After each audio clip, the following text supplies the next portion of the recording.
A very, very good and lovely Tuesday evening to you here in Manchester. I wasn't going to make this video today. I know I promised you to today, but I did something silly earlier on and hurt my back. And as my back has an injury anyway, very stupid thing to do. And the troubling thing is, I don't know how I did it. So what I'm going to do, I'm going to whiz this video along and then disappear to bed, I think. This is kind of a video that I've had planned for a while, and what I'll say right at the beginning is this is nothing against any famous brand that may use the substance that I am going to refer to. So here we go. What I want to talk about is stainless steel. Yes, I know. We are all aware that the majority of white metal watches are made from 316L surgical stainless steel, and certain brands, most commonly Rolex, are made from 904L surgical steel. So I thought I would put a little video together because maybe completely different to me, I don't know, but for the longest time I never had an idea what the difference was, even though my dad was a heavy engineer and worked with stainless steel all the time, and he was a great advocate of what a great and indeed flexible material it was. So many different things could be made of it with relatively little effort as long as you had the skills, and they would basically last you forever and a day, as long as you didn't abuse them too much and take care.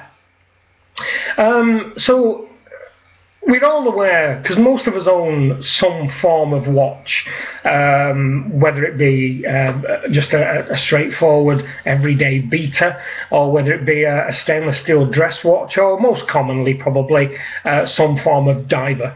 We're all aware that most watches are made from 316L stainless steel.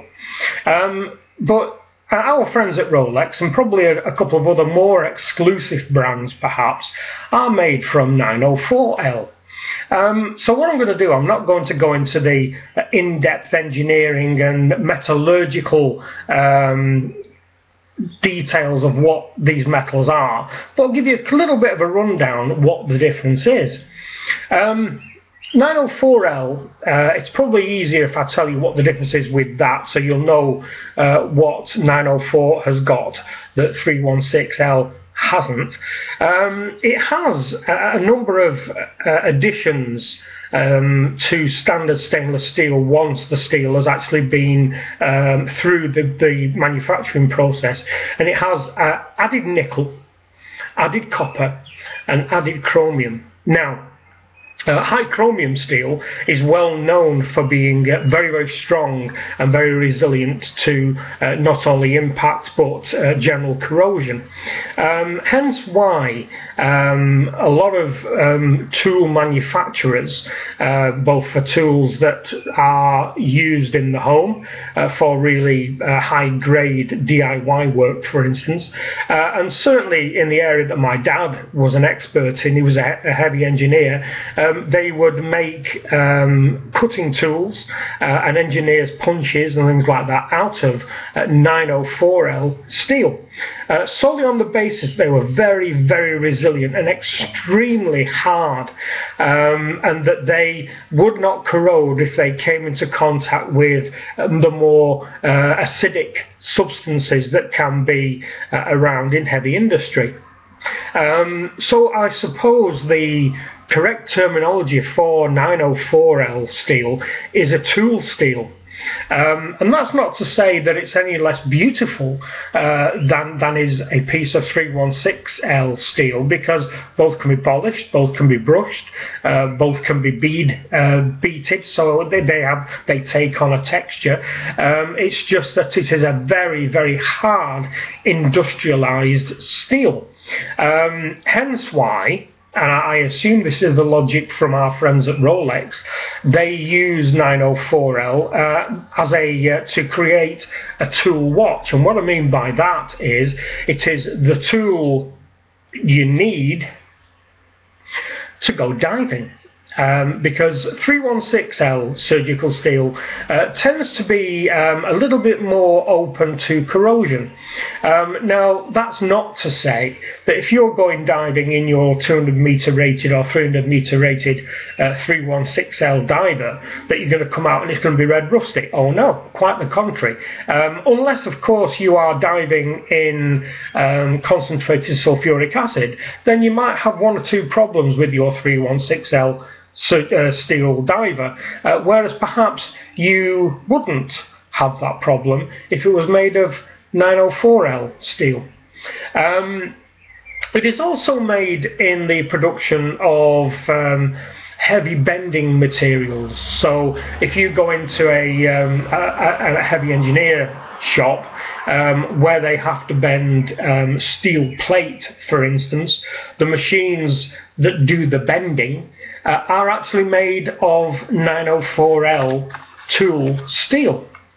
The reason that 904L steel is a little bit more expensive, and I'm not saying by any means here that this justifies the outlandish costs of a Rolex watch, but the reason that 904L steel is more expensive is because there is less of it made, because there is less demand for it, to be perfectly honest. Whereas 316L steel is used obviously not only in watches, but it's made for things like railings on boats that go around the actual where the actual hull and the deck finishes. You have railings around there, so it's used for that kind of thing because it can be brought to a high gleam polish and will look absolutely beautiful when it glints in the sunshine. Rolex use it initially, of course, because they wanted to produce tool watches that could be used in any circumstance without any worry or care about damage due to hazardous substances that that watch may come into contact with. But what I will say here is that the impact on 316L steel and 904L steel from seawater, if you're diving for 15 or 20 minutes, depending on how long your tanks are charged for or the depth that you're diving to, will make never or no mind any difference. And if anybody tells you any different to that, send them to me. The only downside with 904L stainless steel is the nickel. Now, there is a percentage of the world's population who are very, very allergic to nickel. If you've ever had a real cheapo watch in the past that's perhaps had a nickel case back, the top of the case, the piece that we all see, has been stainless steel, but the case back is nickel. When you take the watch off, you will perhaps find you've got a little black circle on your wrist, or a slightly off-coloured, maybe green colour disc on your wrist, and that's because it is soaking into your skin, and if you are allergic, of course, it will get into your bloodstream and eventually make you quite ill. 316L steel, however, is commonly known by two names: marine steel, which I've already covered, but surgical stainless steel, and that is because very much like gold, it is a generally covering for allergies. It is one of the only two metals that nobody is allergic to, which are gold, hence why you have gold crowns in your mouth, because nobody is allergic to gold particularly, and 316L for surgical instruments, which are used the world over, because most people, the majority of the world's population, are not allergic to 316L surgical stainless steel. So there you go, what we watch nuts perhaps wonder about on occasion. Should I spend any more money solely to get a Rolex based on the metallurgical construct of it being 904L stainless steel? No, absolutely not. It doesn't perform any better than 316, it doesn't look any better than 316, it won't polish up any better than 316. Is it tougher than 316? Yes. Absolutely, but only if you go swimming in diluted sulfuric acid, or you want to sit and drip acid on your watch or whatever throughout the course of an evening's entertainment. So will your 316L diver be perfectly adequate? Absolutely. So don't you worry if you've got a 316L. Most people have, and most people are quite happy with that. So that basically is the difference between 316L surgical steel and 904L stainless steel. Very, very tough, very, very hard, is resistant to corrosion. Is it any better in everyday usage than 316? No, not really. And does the 904L justify the price hike by Rolex? No, not really. It is those 5 little letters, as we always say. Anyway, I hope this has been educational in some way. I've been meaning to do this for quite a while, but I've just never got round to it. I'm not a metallurgist, but I do know about enough to make these videos.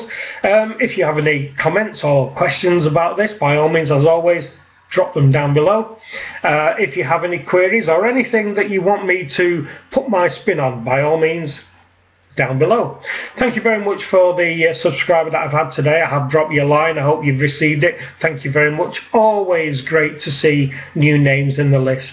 So for now, for this one, before I retire to my sick bed to try and rest up so my back is feeling a little bit better tomorrow, I hope you have a lovely rest of your evening. I've enjoyed watching the tennis today. Rafa Nadal gone. First round. Don't know what's going on there. Anyway, lots of traffic outside today. Don't really know why. Very, very busy.